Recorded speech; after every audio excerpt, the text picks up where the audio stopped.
අපිට අවුරුද්දටම එකම සිවුරයි යන්දනයයි අපිට ලැබෙන්නේ. මේක මේ කටින පින්කමක් කරන එකට පමණයි අපි ණය ගන්න. මේ පොඩි හාමුදුරුවෝ කෙනෙකුට හරියට මින්මට සිවුරක් අඳනයක් හම්බෙන්නේ කටින පින්කමේදී විතරයි ණය ගන්න. දැන් ඒකට ලොකු මුදලක් කියනවා. ඉතින් එහෙම වුණාම එකම සිවුරෙන් අඳින්නේ තමයි ඒක තියාගන්නව ගමනක් කොහේ හරි වඩිනව නම් දානෙකට වඩිනව නම් පාංශුකුලයකට වඩිනව නම් තියාගන්න. ආයි ඊළඟට අඳින්නේ මහා ගොරෝසු මහා ලොකු සිවුරු. ඉතින් පොඩි හාරු කට්ටිය සිවුර ඉතින් බොහොම අමාරුවෙන් තමයි උන්වහන්සේට හොද ගන්න ගියත් අමාරුයි. ඉතින් මේ සිවුරු පිළිකර තාම වටිනාම රෙද්දෙන්. ඒක සාහස් කරලා මම කියන්නේ ලක්ෂ ගණනක් මේක හැදන් කරලා උන්වහන්සේ මේ සිවුරු පූජා කරනවා. අපේ මහන්සියලා මේ සිවුරු නියත වශයෙන් උන්වහන්සේලා පරිහරණය කරන මේ ඉරිල යනකම් ඥාස වෙල යනකම් පාවිච්චි කරනවා. මොකද අපිට එහෙම ලැබෙන්න අපිට ගෙනත් දෙන්න උදවිය නැහැ. අවශ්‍ය කරන හැන්දේ ඉඳලා තේ පිරෙන ගොට්ටේ ඉඳලා හැමදේම අපි වෙනින් මේ ස්ථානෙට රැගෙන ඇවිල්ලා අපි වෙනින් පූජා කළා.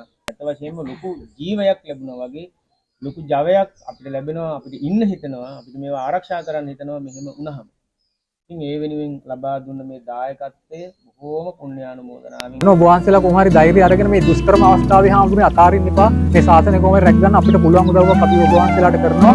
පුළුවන් අවස්ථාවක ඒ නිසා ඔබ වහන්සේලා නැති කාලෙක මේ ලංකාදීපයෙන් මේ ලෝකෙන් වැඩක් නැහැ. පෙර පිනකට ලැබිලා තියෙන මේ බුද්ධ ශාසනයත් මනුෂ්‍ය ජීවිතයත් උපරිම අවස්ථාවට ප්‍රයෝජනය ගන්න අපිටත් මහාංගී අවස්ථාව පෙර පිනක් තුණා. ඉතින් මේ පින්කමට දායකයෙක්ට සියලුම දායකාර සාදීන්ටත් ගන්න හුස්ම රැල්ලක් පාසා තබන පියවරක් පාසා මේ පිනෙන් ඇත්වන ආනිසංසය ඉස්පම් භවයේදී මේ උතුම් චතුරාර්ය සත්‍ය අවබෝධ වෙන්නම මේ පින උපනිෂ වේවා හේතු වාසනා වේවා කියලා මම ප්‍රාර්ථනා කරනවා.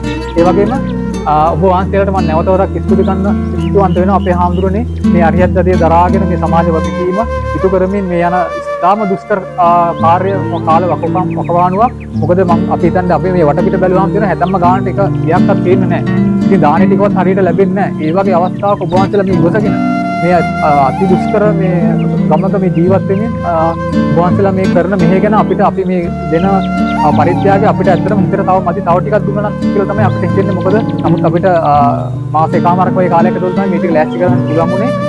අපිට ඔය විද්‍යුත් නාලිකාවෙන් අපිට ඒ බඳව දැනගන්න ලැබිලා මත්සංග මහාදය තුල අපි කට්ටිය පස්සේ එකතු වෙලා සාකච්ඡා කරලා මේ විදිහක් කරමු කියලා අපි මේ කටයුත්තට අත ගැහුවා. ඉතින් අපිට ඇත්තම නිහතමානී සතුටක් තියෙනවා හාමුදුරුවෝ මෙතනට ආවට පස්සේ කොච්චර දුෂ්කරද නැත්නම් අපි කිලෝමීටර් 400කට වැඩි දුරක් ගෙවාගෙන කාලය දෙකේ ශ්‍රමය කැප කළා ඒ ස්ථානට ආවට පස්සේ අපිට තේරුණා කොච්චර දුෂ්කරතාවක් මැද්දද වහන්සේලා මේ ජීවිතේ ගත කරන්න කියලා. ඉතින් මේ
ගෙවාගෙන මාස ගණනක් තිස්සේ මේ පිළිබඳව විමසා බලමි.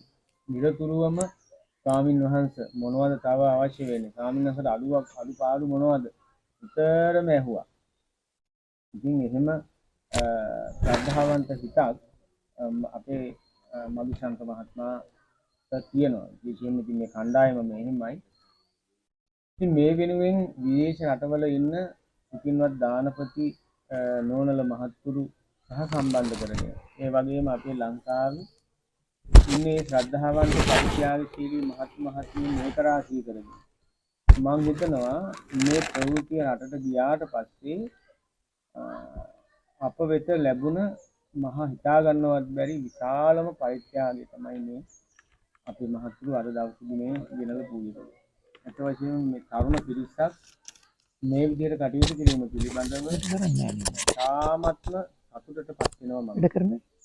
ඉගෙනම සඳහන් කරන්න ඕන මේ ශාසනය තුල කෙනෙකුට කරගන්න අවස්ථාව අවකාශයේ සැලසෙන මහා පුණ්‍ය කටයුත්තක්. මම හිතන්නේ මෙතන මේ විහාරස්ථානයට අඩුයි කියන්න දෙයක් නැති ධර්මත. හැම දෙයකින්ම පූජා කළා අපේ ස්වාමීන් වහන්සේට. ඒත් වශයෙන් මමත් බලාපොරොත්තු වෙන්නේ අපේ මහත්තුරුන්ගේම බලාපොරොත්තුව තමයි.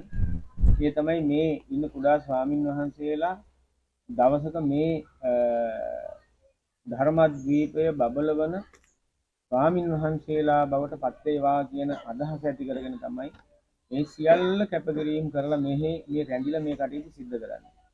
අපිට අවුරුද්දටම එකම සිවුරයි අඳනයයි අපිට ලැබෙන්නේ. මේක මේ කටින පින්කමක් කරන එකට පමණයි අපේ නායකයන්. මේ පොඩි හාමුදුරුවෝ කෙනෙකුට හරියට මින්මට සිවුරක් අඳනයක් හම්බෙන්නේ කටින පින්කමේදී විතරයි නායකයන්. දැන් ඒකට ලොකු මුදලක් කියන්නේ. ඉතින් එහෙම වුණාම එකම සිවුරෙන් අඳනේ තමයි ඒක තියාගන්නව ගමනක් කොහේ හරි වඩිනවා නම් දානෙකට වඩිනවා නම් පාංශුකූලයකට වඩිනවා නම් තියාගන්න. ආයි ඊළඟට අඳින්නේ මහා ගොරෝසු මහා ලොකු සිවුරු. ඉතින් පොඩි හාරු කට්ටිය සිවුර ඉතින් බොහොම අමාරුවෙන් තමයි උන්වහන්සේට හොද ගන්න ගියත් අමාරුයි. ඉතින් මේ සිවුරු පිළිකර තාම වටිනාම රෙද්දෙන්. ඒක සාහස් කරලා මම කියන්නේ ලක්ෂ ගණනක් සිවුර හැදන් කරලා උන්වහන්සේ මේ සිවුරු පූජා කරනවා. අපේ මහන්සියලා මේ සිවුරු නියත වශයෙන් උන්වහන්සේලා පරිහරණය කරන මේ ඉරිල යනකම් න්‍යාස වෙල යනකම් පාවිච්චි කරනවා. මොකද අපිට එහෙම ලැබෙන්න අපිට ගෙනත් දෙන්න උදවිය නැහැ. අපිට ඒ අවුරුද්දකට පමණක් ලැබෙන මේ චීවරයේ වෙනුවට මේ අපි මහත්තුරු මේ සිදුකල ක්‍රියාව නම් අවශ්‍ය කරන හැන්දේ ඉඳලා මේ පිරෙන ගොට්ටේ ඉඳලා හැමදේම අපි වෙනින් මේ ස්ථානෙට රැගෙන ඇවිල්ලා අපි වෙනින් පූජා කළා. බුද්ධ ප්‍රතිමා වහන්සේලා මේ කරුණුන් වහන්සේලා ඒ වගේම මහත් විහාරපොත් වහන්සේලා මේ විදිහට මේ රැස් කරන්නට යෙදුණු පූජා කිරීමෙන් ලද අප්‍රමාණ කුසල ශක්තිය විශේෂයෙන්ම අපේ මදුශංක මහත්මයාණන්ගේ මෙහෙයවීම මත මේ පාසුන මේ දාන පාරමිතා කියන අපේ කණ්ඩායම නේද? එකමුතුව ඒ වගේ තමයි Facebook දාන පාරමිතා සදා මම අවැස්ස මෙත්සි දැහැන ඇතුළු මුහුණු පොතේ කලන මිතුරන් එකතු වෙලා තාම වටිනා කියන කාර්යය යෙදුන මේ වෙනුවෙන් විදේශ රටවල ඉන්න මහත්මීන් සහභාගී වුණා. මේ විදිහට ඒ වගේම තමයි අපේ ගෞරවාස්පද අපේ නායක මාහිමිපාණන් වහන්සේත් අපිට සම්බන්ධ වෙලා අපිට අවවාද අනුශාසනා කරලා මේ කටයුතු වල විශාල ශක්තියක් තමයි අපිට ලබා දුන්නේ. අත වශයෙන්ම ලොකු ජීවයක් ලැබුණා වගේ ලොකු ජවයක් අපිට ලැබෙනවා. අපිට ඉන්න හිතනවා. අපිට මේවා ආරක්ෂා කරන්න හිතනවා මෙහෙම වුණාම. ඉතින් ඒ වෙනුවෙන් ලබා දුන්න මේ දායකත්වය බොහෝම පුණ්‍යානුමෝදනාවෙන් සහ සම්බන්ධ වුණ අනේ හොඳයි සාදු කියලා අතහිත ගහලා මෙහි පැමිණි නොපැමිණි සෑම සියලු දෙනා මේ ස්ථානයේ දක්වා රටේ පදවගෙන මේ අයට කිසි අන්තරක් නොකර මේ ස්ථානයේ රැගෙන ආවේ අපි රීරු මහත්මයා මේ වෙනුවෙන් සහ සම්බන්ධ වුණ සාදු කියලා අතහිත ගහපු සියලුම දෙනාට අනන්ත අප්‍රමාණ කාලයක දුකෙන් අත මිදෙන්න සසරේ සැපවන්ත ආත්ම භාවයන් ලබන්න ඒ වගේ මේ චතුරාර්ය සත්‍ය ධර්මය අවබෝධ ලබන උතුම්නේ නිවනින් සැනසෙන්න මේ සිදුකල පුණ්‍ය ශක්තිය මේ මහත් කාට ගෞරවනීය නායක මාහිමිපාණන් වහන්සේ දරුවෝ කාටත් එකලෙස පිහිටත්වා සංසාරික දුකින් මිදෙව ලබන උතුම් නිවනට පත් වෙන මහා පාරමිතා ධර්මයක්ම වේවා මේ ප්‍රාර්ථනා. මේ වගේම තමයි මේ දරුවන් හැදූ වැඩු කෙනෙහිබර මව්වරු පියවරු නිසි තැන කියලා හදපු නිසා තමයි මෙහෙම ගුණධර්ම මත ජීවත් වෙන්නේ. හොඳ නරක කියා දුන්න ආදරබර සෙනෙහබර දෙමව්පියන්ට ඒ වගේම තමයි හොඳ නරක කියා දුන්න යහමඟ පෙන්වූ ආදරබර ගුරු වැඩිහිටිය ආදීන්ට සහෝදර සහෝදර ආදී ඥාති මිත්‍ර හිතයිසි කාටත් මේක සිදු කළා වූ උදාාරතර පුණ්‍ය ශක්තිය පිහිටත්වා. ඒ වගේම තමයි අප නමින් මිය පරලව යන්නට යෙදුන අපේ ගෞරවාස්පද නායක මාහිමිපාණන් වහන්සේලා ඇතුළු මේ ඇත්තන් නමින් යම්තාක් මිය පරලොව ගිහිල්ලා තින් බලාපොරොත්තු වුණ මළගිය ඥාතීන් සිටින් මේ උදාාරතර පුණ්‍ය ශක්තිය ඇත්තෝ අනුමෝදන් වෙස්වා.